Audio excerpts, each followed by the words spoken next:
प्रिय छात्रों, आज मैं आप लोगों को गद्य संकलन किताब से दूसरा पाठ गौरी पढ़ाने जा रहा हूँ। इस पाठ की लेखिका है सुभद्रा कुमारी चौहान। हम लोग इस पाठ में देखेंगे कि किस प्रकार से एक पिता अपनी पुत्री के विवाह के लिए हमेशा चिंतित रहता है और वर की खोज में अर्थात पुत्री की शादी के लिए किसी लड़के की खोज में परेशान रहता है।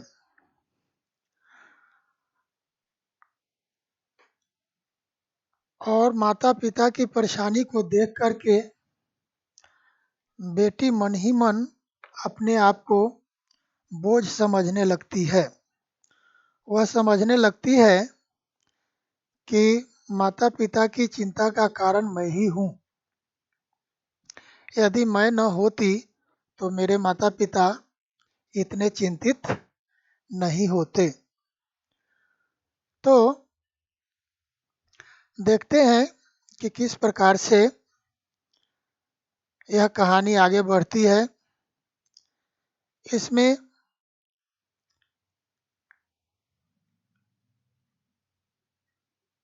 पात्र हैं बाबू राधा कृष्ण, बाबू राधा कृष्ण की पत्नी, उनकी पुत्री गौरी और मुख्य रूप से एक और पात्र है जिसका नाम है सीताराम जी।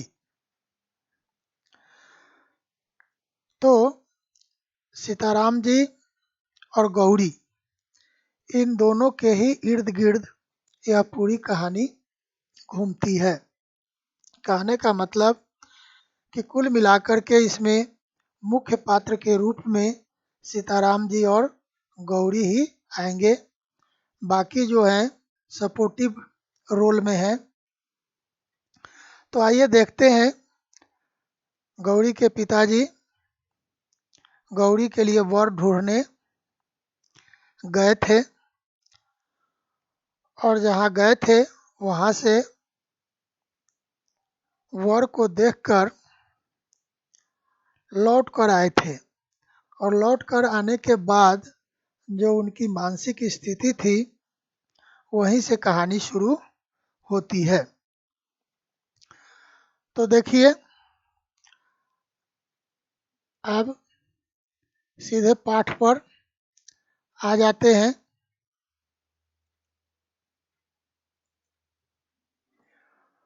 शाम को गोधूली की बेला कुली के सिर पर सामान रखवाए जब बाबू राधा कृष्ण अपने घर आए तब उनके भारी भारी पैरों की चाल और चेहरे के भाव से कुंती ने जान लिया कि काम वहाँ भी नहीं बना।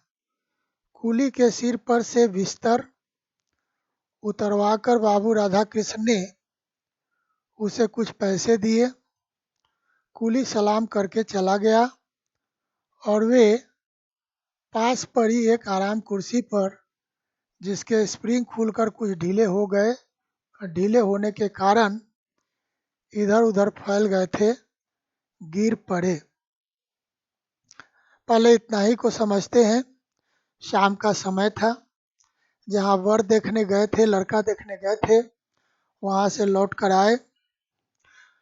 आए तो उनके साथ कुछ सामान था। सामान कुली अपने सिर पर लेकर आया और बाबू राधा कृष्ण के घर पर रख दिया। बाबू राधा कृष्ण ने कुली को कुछ पैसे दिए। कुली सलाम किया और चला गया। लेकिन राधा कृष्ण के पैरों की भारी भारी चाल, कहने का मतलब कि धीरे धीरे चल रहे थे, क्योंकि वे मायूस थे, उदास थे। तो उनके चलने से और चेहरे का जो भाव था, जो फेशियल एक्सप्रेशन था, उसको देख करके ही उनकी पत्नी कुंती यह समझ जाती है कि जहाँ गए थे वहाँ काम बना नहीं।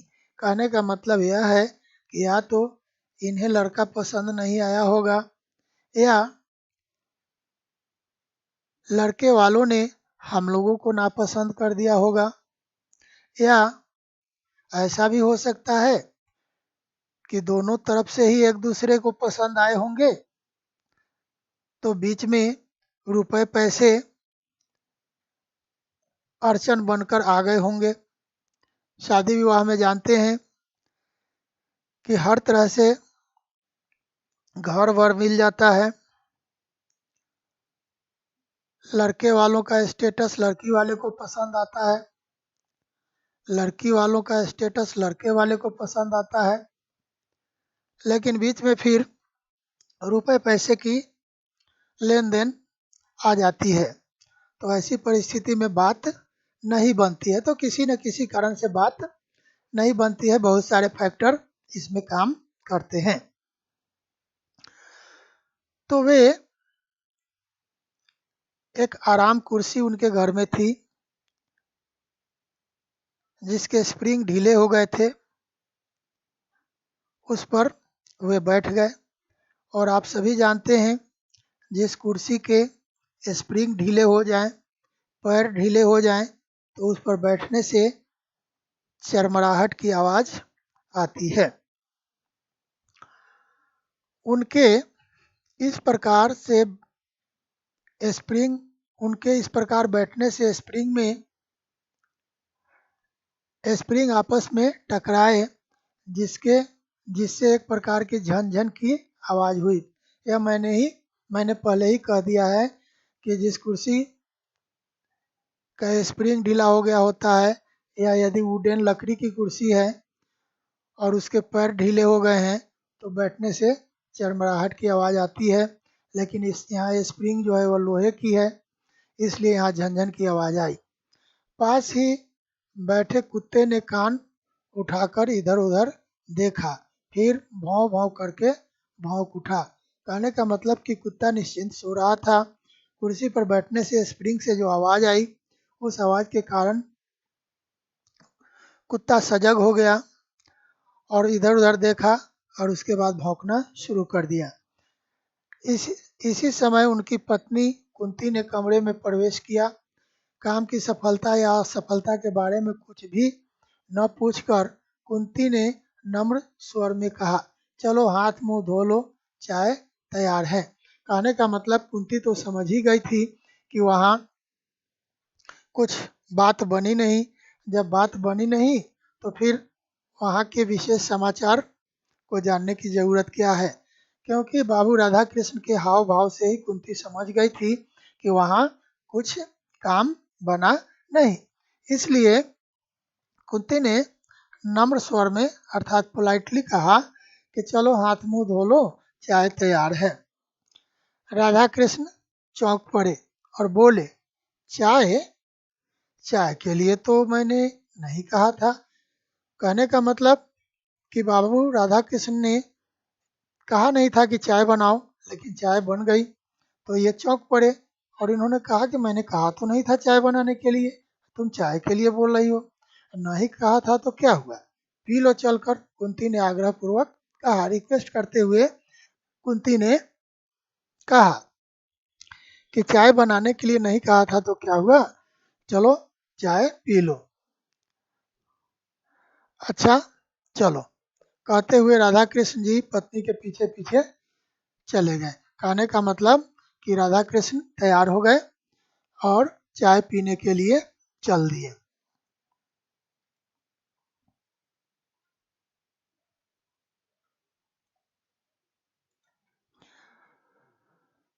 गौरी अपराधिनी की भांति माता पिता दोनों की दृष्टि से बचती हुई पिता के लिए चाय तैयार कर रही थी। उसे ऐसा लग रहा था कि पिता की सारी कठिनाइयों की जड़ वही है। न वह होती और न पिता को विवाह की चिंता में इस प्रकार स्थान स्थान घूमना पड़ता। अब कुंती अपराधिनी की भांति, जैसे उसने किसी प्रकार का अपराध किया है, इस तरह की भावना उसके मन में आती है और वह माता पिता दोनों की नज़र से बचती हुई चाय बना रही थी और उसे ऐसा महसूस हो रहा था कि माता पिता की जो परेशानी है, जो कठिनाई है, उस कठिनाई का कारण वही है। यदि वह न होती तो पिताजी को इस प्रकार उसके विवाह की चिंता में इधर से उधर भटकना नहीं पड़ता। देखिए किस प्रकार से बेटियों के विवाह के लिए जब माता पिता को भटकना पड़ता है और जब माता पिता को सफलता नहीं मिलती है तो बेटी अपने आप को अपराधिनी महसूस करती है। यहाँ थोड़ा सोचने की बात है।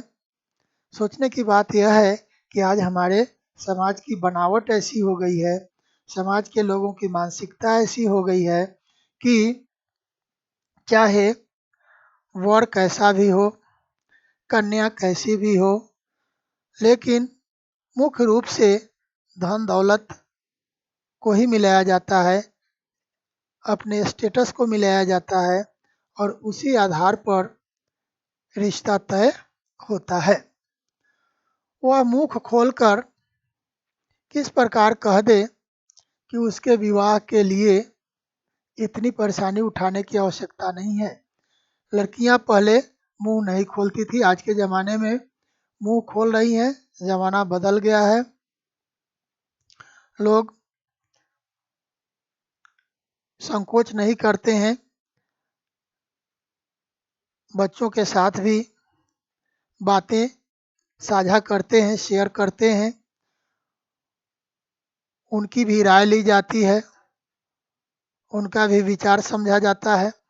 लेकिन पहले के ज़माने में ऐसी बात नहीं थी। माता पिता अपनी बेटी को जिस घर में दे दिए, जहाँ दे दिए, जिसके हाथ दे दिए, जिसके साथ शादी कर दिए, वह उसे स्वीकार करती थी।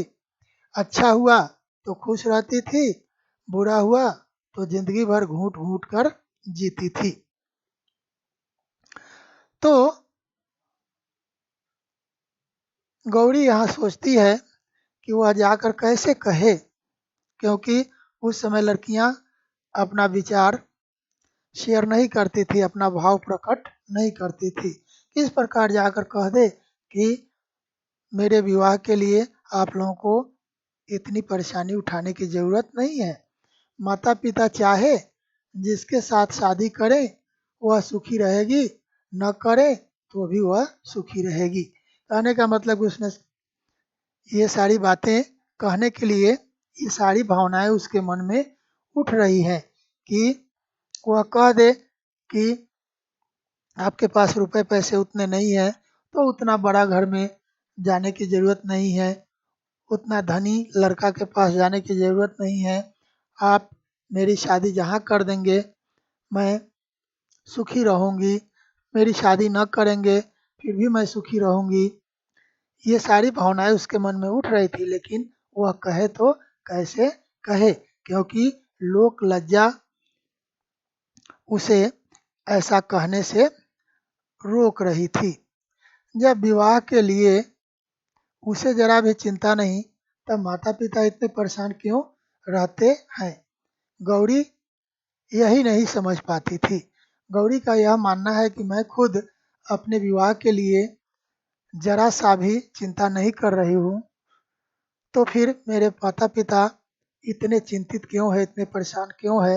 यही बात गौरी की समझ में नहीं आती थी। कभी कभी वह सोचती, क्या मैं माता पिता को इतनी भारी हो गई हूँ? कभी कभी वह सोचती कि क्या मैं माता पिता के लिए बोझ हो गई हूँ कि वह मुझे जल्दी से जल्दी इस घर से विदा करना चाह रहे हैं। रात दिन सिवा मेरे विवाह के उन्हें और कुछ सूझता ही नहीं। रात दिन माता पिता गौरी के विवाह के बारे में ही सोचते रहते। गौरी का यह मानना है कि गौरी के विवाह के अलावा माता पिता को और कुछ सोचता ही नहीं। तब आत्मग्लानि और क्षोभ से गौरी का रोम रोम व्यथित हो उठता। उसका जी चाहता कि धरती फटे और समा जाए, किंतु ऐसा कभी हुआ है क्या? तो गौरी को इसके लिए आत्मग्लानि होती, अपने आप को वह शर्मिंदा महसूस करती और उसे दुख भी होता, और इस आत्मग्लानि और दुख के कारण उसका रोम रोम व्यथित हो उठता, दुखी हो उठता, और उसका जी चाहता कि धरती फट जाए और वह धरती के अंदर समा जाए। लेकिन क्या ऐसा कभी हुआ है कि आदमी इच्छा करे कि धरती फट जाए और वह धरती के अंदर सीधे सीता की तरह प्रवेश कर जाए? ऐसा नहीं हुआ। अब इधर गौरी, वह गौरी जो पूनों के चांद की तरह बढ़ना भर जानती थी, घटने का जिसके पास कोई साधन न था, राधा कृष्ण जी के लिए चिंता की सामग्री हो गई थी। कहने का मतलब कि गौरी जो है वह जल्दी जल्दी बढ़ रही थी, उसका शारीरिक विकास, फिजिकल डेवलपमेंट जल्दी जल्दी हो रहा था, और यही देखकर राधा कृष्ण चिंतित रहते थे कि यह जल्दी जल्दी बढ़ती जा रही है और जल्दी से इसकी शादी न कर दें तो ठीक नहीं होगा। तो गौरी जो थी वह पूर्णिमा, पूनों के चांद, मतलब फुल मून लाइट जो होता है वो फुल मून, तो फुल मून की तरह सिर्फ बढ़ना ही जानती थी, और घटने का तो कोई साधन नहीं है। जब हम जिस दिन जन्म ले लेते हैं उससे एक एक दिन तो हमारे शरीर, हम बढ़ते ही रहते हैं, हमारे शरीर का दिन प्रतिदिन विकास होता ही रहता है, उसमें घटने का कोई साधन नहीं होता है। तो बेटी बढ़ती चली जा रही थी, बड़ी होती जा रही थी, जिसके कारण बाबू राधा कृष्ण को चिंता हो रही थी।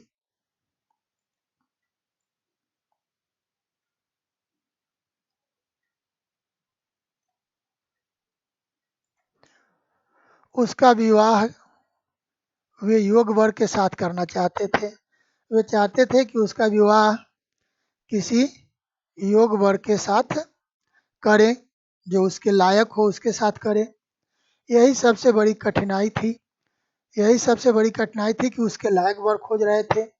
योग पात्र का मूल्य चुकाने लायक उनके पास यथेष्ट संपत्ति न थी, और जो आप सभी जानते हैं कि आजकल दूल्हा बिकता है, और जो जितना ज़्यादा मूल्य देता है वह उतना ही अच्छा दूल्हा खरीद पाता है। तो वे चाहते थे कि गौरी के योग्य ही उसे वर मिले, दूल्हा मिले, लेकिन कठिनाई क्या थी कि जो गौरी के योग्य वर होता, उस वर, मतलब उस दूल्हे का जो मूल्य होता, जो उसकी कीमत होती, उस कीमत को चुकाने के लिए उनके पास यथेष्ट, मतलब जितना चाहिए उतना, एनफ संपत्ति न थी। यही कारण था कि गौरी का यह 19वां साल चल रहा था। वे खोजते थे, मिलता नहीं था, जिसके कारण दिन प्रतिदिन गौरी की उम्र बढ़ती जा रही थी, और उम्र बढ़ते बढ़ते 19 साल हो गई। अर्थात गौरी कितने साल की हो गई? 19 साल की। फिर वे उसके हाथ पीले न कर सके थे, गौरी ही उनकी अकेली संतान थी। यहाँ हाथ पीले करना मुहावरा है, हाथ पीले करना मुहावरा है, जिसका अर्थ होता है विवाह कर देना।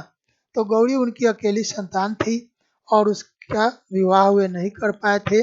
उसका कारण क्या था कि योग पात्र, यहाँ जो हम लोगों ने देखा है इस लाइन में, यहाँ पर ये देखिएगा कि योग पात्र का मूल्य चुकाने के लिए उनके पास यथेष्ट संपत्ति नहीं थी। छुटपन से, मतलब छोटी उम्र से ही गौरी का बड़ा लाड़ प्यार, यहाँ कुछ कटा हुआ है, गौरी का बड़ा लाड़ प्यार हुआ था। कहने का मतलब कि बचपन से ही गौरी को बहुत ही लाड़ प्यार दिया गया था। प्रायः उसकी उचित अनुचित सभी हठ पूरी हुआ करती थी। कहने का मतलब कि गौरी थोड़ी जिद्दी भी थी। हठ मतलब जिद, जिद्दी भी थी। वह कभी अनुचित और कभी उचित मांग कर देती थी माता पिता से। उचित और अनुचित डिमांड करती थी और अकेली संतान थी, अकेली बेटी थी। बाकी कोई संतान कुंती और बाबू राधा कृष्ण की नहीं थी, जिसके कारण सारा लाड़ प्यार गौरी को ही मिलता था और उसकी हर जिद पूरी की जाती थी। इसी कारण गौरी का स्वभाव निर्भीक, दृढ़ निश्चयी और हठीला था। तो आप सभी जानते हैं, ज़्यादा लाड़ प्यार देने से बच्चे जो हैं जिद्दी हो जाते हैं, निर्भीक हो जाते हैं, निडर हो जाते हैं। तो ये ज़्यादा लाड़ प्यार देने के कारण ही गौरी का स्वभाव जो था वह निर्भीक, निडर, दृढ़ निश्चयी। दृढ़ निश्चयी का मतलब होता है कि जो सोच लिया वो करेंगे। दृढ़ निश्चय का मतलब होता है स्ट्रॉन्ग डिसीजन लेना, कि जो डिसीजन ले लिए हम उस पर स्टैंड करेंगे और डिग रहेंगे।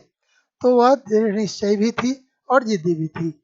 वह एक बार जिस बात को सोच समझकर कह दे, फिर उस बात से उसे कोई हटा न सकता था। वह जिस बात को एक बार सोच समझकर कह दे तो उस बात से गौरी को हटाया नहीं जा सकता था। कहने का मतलब कि वह जो बात कह दी उस पर वह अडिग रहती थी। पिता की परेशानियों को देखते हुए अनेक बार उसके जी में आया कि वह पिता से साफ साफ पूछे कि आखिर वे उसके विवाह के लिए इतने चिंतित क्यों है।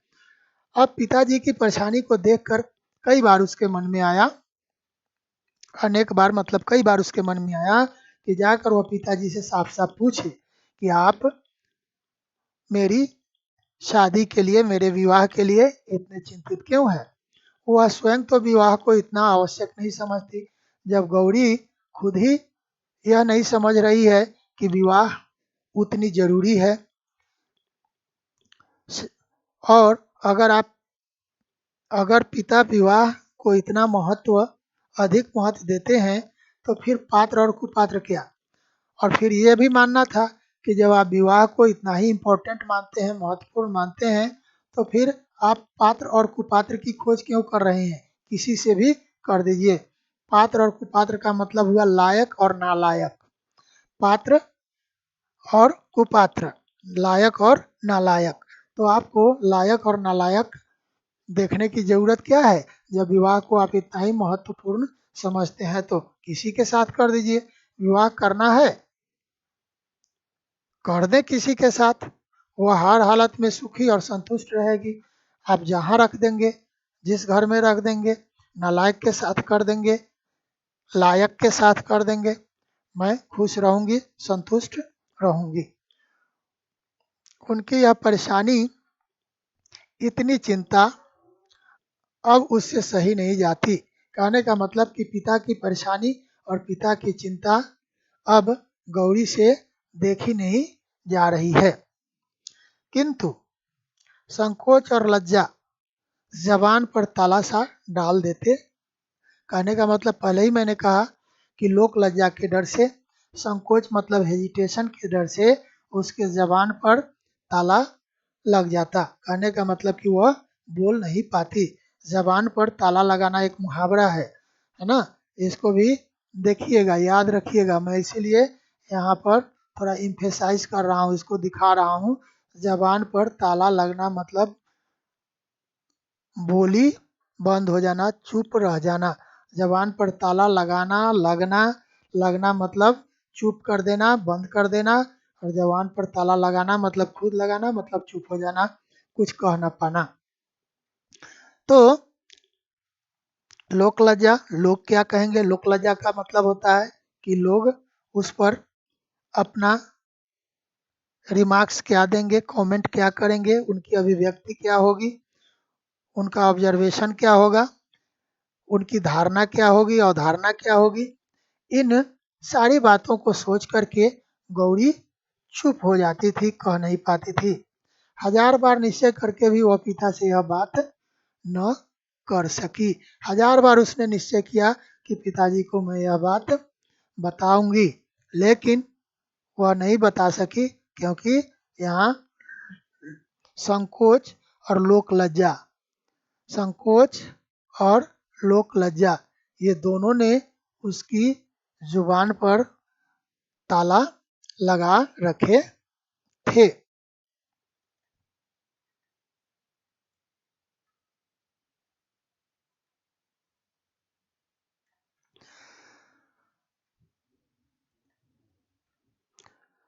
पिता को आते देख गौरी चुपके से दूसरे कमरे में चली गई। अब यहाँ तक देखिए कि जिस बेटी की शादी के लिए बातचीत माता पिता कर रहे हैं, बेटी की शादी के विषय में माता पिता यदि आपस में राय विचार कर रहे हैं, तो वहाँ बेटी खड़ी भी नहीं होती थी। ऐसा हमारा समाज था पहले। तो गौरी वहाँ से दूसरे कमरे में चली गई। राधा कृष्ण ने जैसे बेमन से हाथ मुंह धोया और पास ही रखी हुई एक कुर्सी पर बैठ गए, बेमन से, जैसे इच्छा नहीं हो काम करने के लिए, खाने के लिए, किसी भी चीज जो हमें आगे करना है और वह करने की इच्छा नहीं है फिर भी कर रहे हैं, तो उसको कहते हैं बेमन से करना। जैसे मैं आप लोगों को वीडियो बनाकर भेजता हूँ और आप लोग उसे देखना, सुनना, पढ़ना, समझना पसंद नहीं करते हैं और फिर भी करना पड़ता है, तो इस काम को क्या कहेंगे, बेमन से।